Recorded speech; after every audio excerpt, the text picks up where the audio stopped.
बऱ्याच महिलांच्या अशा कमेंट्स होत्या की 40 नंतर आपले आरोग्य हे कसे चांगले राहील, याबरोबरच आपले सौंदर्य आपल्याला टिकवायचे असेल तर याविषयी आयुर्वेदामध्ये काही सांगितलेले आहे का? तर हो, आयुर्वेदामध्ये याविषयी अत्यंत प्रभावशाली उपचार सांगितलेले आहेत. ते मी तुम्हाला व्हिडिओच्या शेवटी सांगणार आहे. त्यामुळे व्हिडिओ हा शेवटपर्यंत बघा. व्हिडिओ आवडल्यास लाईक, शेअर अँड सबस्क्राईब करा. नमस्कार, मी डॉक्टर स्नेहल राऊत, श्री विश्वार्पण आयुर्वेदमध्ये आपल्या सर्वांचे स्वागत आहे.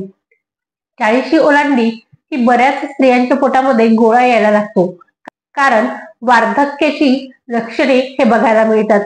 चेहऱ्यावर सुरकुत्या येतात, सांध्यांच्या ठिकाणी दुखणे निर्माण होते. परंतु असे न विचार करता हा सुद्धा एक आयुष्याचा महत्वाचा टप्पा आहे. बालपण, किशोर वय, तरुणपण, गर्भारपण, गर्भवती तसेच 40 हा सुद्धा एक महत्वाचा टप्पा आहे. या वयात आपण योग्य ती काळजी आपली घेतली तर पुढील आयुष्य सुद्धा आपल्याला सुखकर जाणार आहे. सध्याची स्त्री ही मल्टीटास्किंग आहे, त्यामुळे शिक्षण, नोकरी, लग्न, त्यानंतर मुलं हे सगळ्या जबाबदाऱ्या पार पडताना ती स्वतःकडे दुर्लक्ष करते.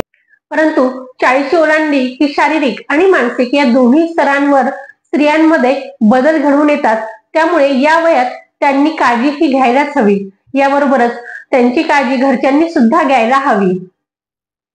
40 सुरू झाली की बरेचसे लक्षणे दिसायला लागतात. चेहऱ्यावर सुरकुत्या येतात, काळे डाग, वांगाचे डाग याची उत्पत्ती होते. तसेच चेहरा हा निस्तेज होतो, झोप लागत नाही, वृक्षपणा येतो व केस गळायला लागतात. या सौंदर्य विषयक तक्रारी सोबतच काही शारीरिक तक्रारी सुद्धा असतात. ते म्हणजे हाडांमधनं आवाज येणं, सांध्यांच्या ठिकाणी दुखणे सुरू होणे. याबरोबरच 40 म्हटली की मोठ्या प्रमाणात हार्मोनल चेंजेस घडून येतात. त्यामुळे सतत मूड स्विंग्स होणे, चिडचिड होणे, काही करावसे न वाटणं, रडावसे वाटणे यासारखे लक्षणे आपल्याला या वयांच्या स्त्रियांमध्ये बघायला मिळतात. याबरोबरच शरीराचा मेटाबॉलिक रेट हा कमी झालेला असतो, त्यामुळे वजन वाढण्यास सुरुवात होते. आपण अगोदर जरी जंक फूड, फास्ट फूड खाल्लं तर आपल्याला ते सहजरित्या पचतं, परंतु 40 नंतर तसं न होता या सगळ्या गोष्टींमुळे वजन वाढायला लागतं. आता आपल्याला या वयामध्ये फिट राहायचं असेल तर काय करता येईल? तर सर्वप्रथम दिवसाची सुरुवात तुमची ही चहा, कॉफी यासारख्या पदार्थांनी होत असेल तर ते तुम्ही पहिले बंद करावे.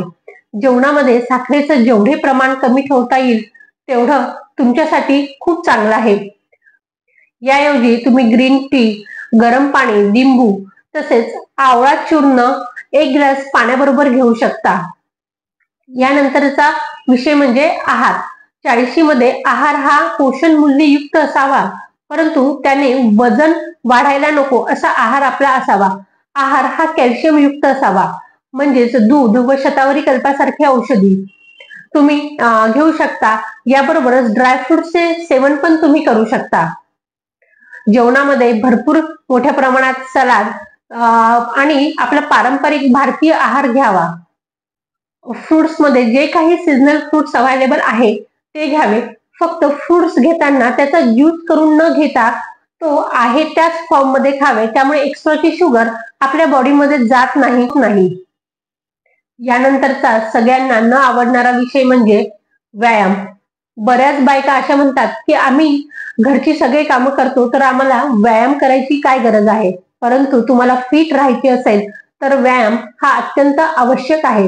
व्यायामामुळे स्नायूंची लवचिकता वाढते, शांत झोप लागते, तसेच दिवसभर उत्साही आणि टवटवीत राहण्यास मदत होते. त्यामुळे किमान 1 तास सगळ्यांनी व्यायाम हा करायला हवा. आणि 7 ते 8 तासांची झोप ही अत्यंत आवश्यक आहे. याबरोबरच आयुर्वेदामध्ये सांगितलेले रसायन विधी, वयस्थापन विधी तसेच पंचकर्म या सगळ्या गोष्टींचा अंतर्भाव तुम्ही तुमच्या डेली रुटीन मध्ये केल्यास तुम्हाला 40 नंतरही चिरतरुण राहण्यापासून कोणीही थांबवू शकत नाही.